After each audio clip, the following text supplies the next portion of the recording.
Hi, this is Brann from Mastodon, and I want you to put your horns up. Your horns up. Back here in Hartford, Connecticut, Rockstar Mayhem Festival. I'm here with Brann from Mastodon. How are you, man? I'm great. How are you? Dude, awesome. I mean, the weather is finally giving us a break. You know what's funny? All of you have a tan. I've never seen so many metalheads. You know, metalheads are usually white because they're like hidden in the closet. All of you are a tan because of the crazy weather this summer. No, you know, I try to stay outside. I like the heat. I like the sweat. Hey, brother. Obviously, Mayhem Fest is a great catapult for every sort of artist, no matter which caliber, to discover new bands. You know, obviously exposure your music to new fans, which has been the market. You know, that you have, like, you know, maybe rediscovered on this tour. The market that I rediscovered, the public market downtown. There, you know, I went down there and got some fresh vegetables earlier today. What did you cook? I didn't cook anything yet, but later, make a nice goulash. We'll see. No, I don't know, man. It's all been good, you know. We tour quite a bit, so there was no rediscovering. But I know that I like this festival, you know, and we love, you know, John Reese and just the whole shebang. It's all good. Like the people. Lots of crazy, you know. Some of our oldest friends in the business are hanging around, being silly, you know. Good time. Reunion / metal circus. Yeah, because we tour a lot, and you'll tour with a band like, say, Children of Bodom or Amon Amarth, you know, and you just start to get to know them after a month goes by, and then you have to wave goodbye, and you don't see them for a long time. So now we're seeing them again, and it's like, hey, how you doing? So, yeah. A lot of catching up. A lot of catching up to do. Hey, man, what's in the agenda for the Mastodon world? There's been talk about a new record, about this and that, so why don't you tell the fans what's going on?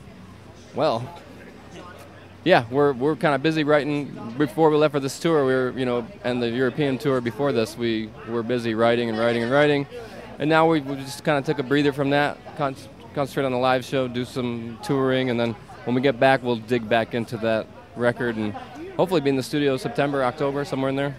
You gonna record at home again, or? Hopefully. I like home.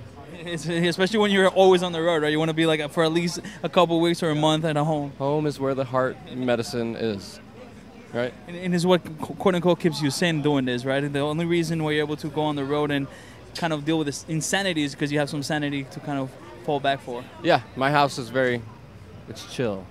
I like it. Quiet? It's quiet. Out here is the loud life, and back home is the light and fluffy life.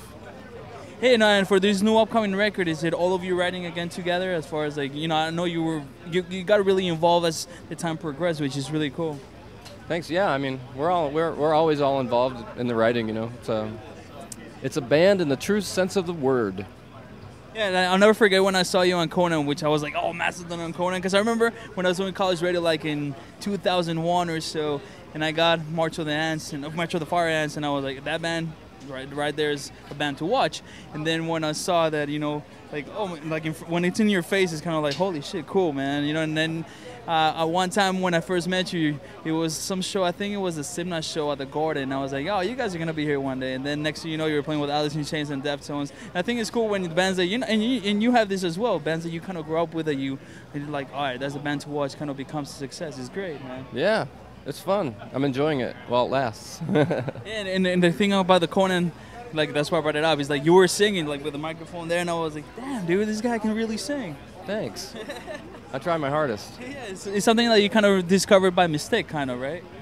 No, I've been singing my whole life. The first band I was in, I was the singer, and I just didn't want to, you know. I like to play the drums, and I was always in select choir as a boy. Mm-hmm. You're a choir boy. Yeah, exactly. I was. Yeah, you know, but I always like to play the drums, so I didn't want to sing or anything, and because it's hard. And once you strap that bit on, it's like there's no turning back. You always have to do that now. But I enjoy it. I think it's fun, you know. I try my hardest. How young were you when you picked up the drums? 3, 4, somewhere in there. That's when I first had like an interest in it. But I didn't start to really wrap my head around it, I don't think, until I turned like 10 or 11. Then I started to really be able to kind of, you know, speak in full sentences on the drum kit. And which were the guys that you were watching, especially like as a little kid, that you were like, oh my God, that's what I want to do? Mainly my uncle Mark. He played drums in my grandfather's band.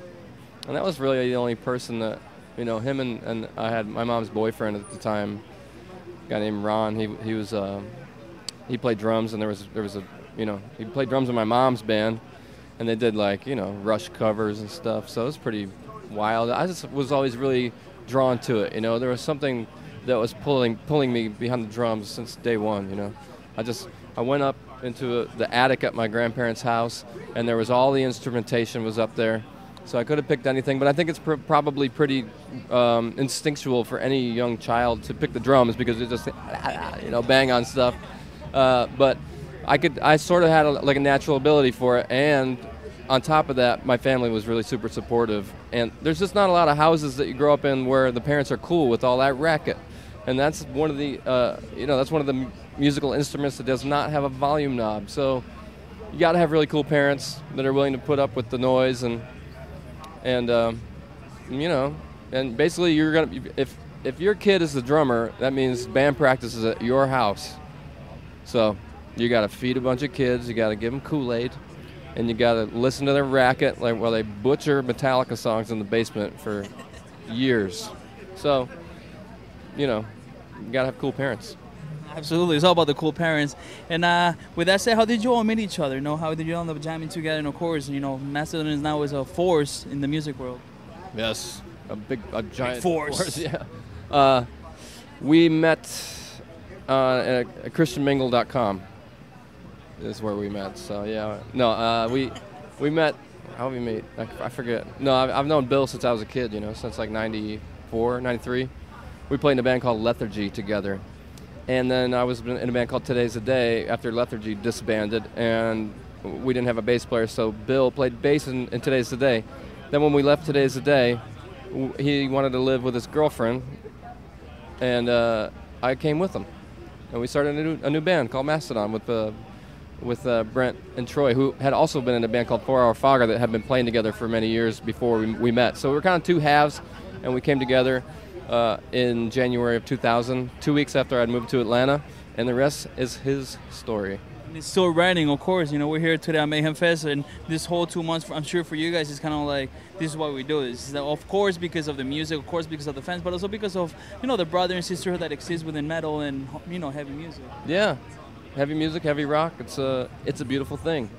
I grew up on it. I'm happy to be a part of it still, and there's a lot of wonderful people, and we have a lot of close friends as a result of being in this band, so that's the most important thing. It's quite, and it's quite a ride too, because especially you guys, you never kind of did what was cool at the time. You kind of went, quote unquote, against the grain. We didn't do anything cool. I don't know, we're not trying to be defiant in any way, We're just trying to do the stuff that we dig, and just trying to be original somehow, try to, and that's why it clicked. That's why the four of us clicked in the first place, was because when we started playing together, we realized, oh, this is something different. It offers something different. There's something, that about it that we really liked. So that's why we pursued it with such vigor. Yeah, you definitely have the signature sound that maybe is lacking nowadays from some bands. There's a lot of bands that do have signature sound, but you guys kind of since the beginning had like a particular sound that is Mastodon. You wouldn't be like, oh no, it's Mastodon. That's hard to find. Yeah, I knew it was hard to find. That's why when it reared its head, we all grabbed a hold of it as hard as we could, and we're not going to let go. The Mastodon baby. That's right. Ride the snake. Hey, brother, who is the best smelling person on the tour? Who's the what? The best smelling person. John Reese. He is, though. He was at the cologne. Yeah, he smells good. Hey, which was your favorite non-alcoholic drink? Water. Everybody says water, because especially with this heat, you need water, right, brother? You got to stay hydrated. Mother knows best. And what would the fans find in the Mastodon bus as far as booze? What do you guys, what are you into? I like fancy beer. Troy likes whiskey. Bill doesn't drink. And Brent's starting to come around to the IPAs with me. I like the IPAs, the double IPAs, and the Imperial IPAs and stuff. We were in where were we? Grand Rapids, Michigan, a couple weeks ago at the Founders Brewery, the brew pub, and we got 2 growlers of Double Trouble IPA. and we polished those up in the back lounge, and they were delicious. So I think he's coming around to the fancy beer side. Is there any words for any Mastodon booze, like either a wine or a whiskey or a beer or I anything? think we got a beer coming out called Black Tongue from Signature Brewery in the UK. I think it's like a double black IPA. It's pretty tremendous. I had some at the Download Festival about a month ago, and it was delicious. You got your signature of approval? Yeah, absolutely. All right, Brann, I want to thank you so much for your time and, of course, for all the years of sacrifice and doing music your own way. That's that's badass when you kind of create your own kind of quote-unquote trend that nobody can really follow, which is great. Yeah, sweet. Thank you, Brann. Thank you.